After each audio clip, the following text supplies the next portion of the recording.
Hi friends, జనవరి 10వ తారీఖున start కాబోయే ఎస్ఏ టీ20 లీగ్ అంటే మన ఐపీఎల్ లాగానే సౌత్ ఆఫ్రికా క్రికెట్ బోర్డు ఒక టీ20 లీగ్ను స్టార్ట్ చేశారు.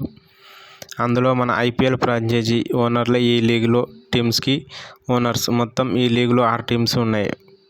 First Sunrisers Eastern Cape, Joburg Super Kings, MI captain, Durban Super Giants, Pretoria Capitals, Paarl Royals ఉన్నాయి.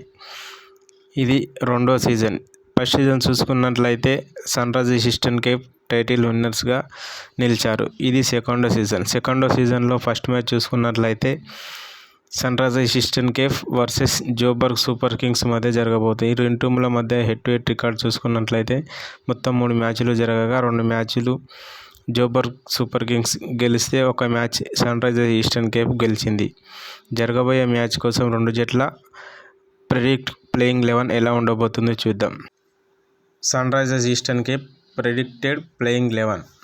Opener చూసుకున్నట్లయితే డేవిడ్ మలాన్, ఆడమ్ రాసింగ్టన్ దిగే అవకాశం ఉంది. నెంబర్ 3లో జోర్దన్ హెర్మ్యాన్, నెంబర్ 4లో captain Aiden Markram, number 5లో Tom Abell, number 6లో చూసుకున్నట్లయితే లియామ్ డాసన్, నెంబర్ 7లో ట్రైస్టన్ స్టాబ్స్, నెంబర్ 8లో ఆల్రౌండర్ మార్కో జెన్సన్, నెంబర్ 9లో బౌలర్ సిసిండా మంగళ, నెంబర్ 10లో చూసుకున్నట్లయితే బ్రోడన్ క్రేస్, నెంబర్ 11లో ఓట్నెల్ బర్ట్మ్యాన్.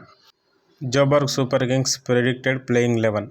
ఓపెనర్గా చూసుకున్నట్లయితే ఫ్యాఫ్ do Plessis, captain Reeza Hendricks, number 3లో లూయిస్ డు ప్లాయ్, నెంబర్ 4లో శామ్ కూక్, నెంబర్ 5లో మొయిన్ అలీ, నెంబర్ 6లో చూసుకున్నట్లయితే డేవిడ్ వైసీ ఆల్రౌండర్, నెంబర్ 7లో Devon Ferreira wicketkeeper, number 8లో రొమారియో షెఫర్డ్ ఆల్రౌండర్, నెంబర్ 9లో కైలే సిమన్స్, నెంబర్ 10లో Aaron Phangiso, number 11లో నాండ్రే బార్కర్ దిగే అవకాశం ఉంది.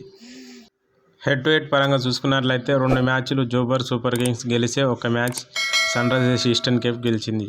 సన్ రైజర్స్ ఈస్టర్న్ కేప్ చూసుకున్నట్లయితే సీజన్ ఫస్ట్ టైం ఛాంపియన్స్గా నిలిచారు. అదేవిధంగా జోబర్గ్ సూపర్ కింగ్స్ చూసుకున్నట్లయితే సన్ రైజర్స్ ఈస్టర్న్ పైన 2 మ్యాచ్లు గెలిచి ఉన్నారు. ఈ 2 టీముల మధ్య ఏ టీం గెలుస్తుంది అనుకుంటున్నారో కామెంట్ రూపంలో తెలియజేయండి. వీడియో నచ్చినట్టయితే లైక్ చేయండి, షేర్ చేయండి, అలాగే సబ్స్క్రైబ్ చేసుకోండి.